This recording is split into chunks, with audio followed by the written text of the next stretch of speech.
நீ ஜெயிப்பதற்கு பலனே இல்லாதவர்களுக்கும் பலத்தையும் சத்துவத்தையும் அருள பண்ணி அவர்களை பலப்படுத்தி அவர்களுக்கு திறமைகளை கொடுத்து அவர்களுக்கு கற்றுக் கொடுத்து சொல்லி கொடுத்து அந்த ஃபீல்டில் அவர்களை ஜெயிக்க பண்ணுகிறதற்கு என் தேவன் வல்லவராய் இருக்கிறார்.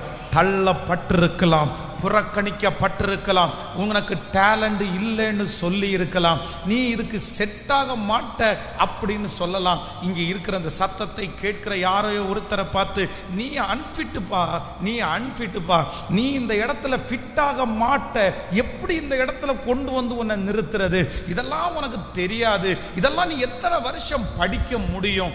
யாராவது ஒருத்தர் உங்களை சொல்லி ஒருவேளை தள்ளி வைத்திருக்கிறார்களா? இன்றைக்கு ஆண்டவர் சிலரை பார்த்து கர்த்தர் தெளிவாய் வாக்கு கொடுக்கிறார். இல்லை, நானே உன்னை உருவாக்குவேன், நானே உனக்கு சொல்லி தருவேன், நானே உனக்கு கற்று தருவேன், நீ அறியாததும் உனக்கு எட்டாததுமான பெரிய காரியங்களை உன் மூலமாய் செய்வேன். கர்த்தராகிய ஆண்டவர் வாக்கு கொடுக்கிறார். அந்த பேதையான பிள்ளைக்கு கர்த்தருடைய கரம் வைக்கப்பட போகுது. அந்த பலவீனப்பட்ட பிள்ளைகள் மேல் தேவனுடைய கரம் வைக்கப்பட போகுது.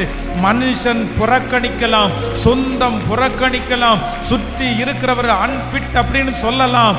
ஆனால் வேதம் சொல்லுகிறது, ஆகாது என்று தள்ளப்பட்ட கல்லை மூளைக்கு தலைக்கல்லாய் மாற்றுகிற ஒரு மகா பெரிய தேவனாகிய கர்த்தர் இந்த இடத்திலே அசைவாடி கொண்டிருக்கிறார்.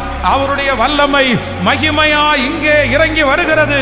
இதோ நான் உன்னை கரத்திலே எடுப்பேன், இதோ நான் உன்னை கரத்திலே எடுப்பேன், நான் உன்னை வணைந்து கொள்ளுவேன், யாராலும் உருவாக்க முடியாத உன்னை நான் உருவாக்கி பயன்படுத்துவேன் என்று வாக்கு கொடுக்கிறார்.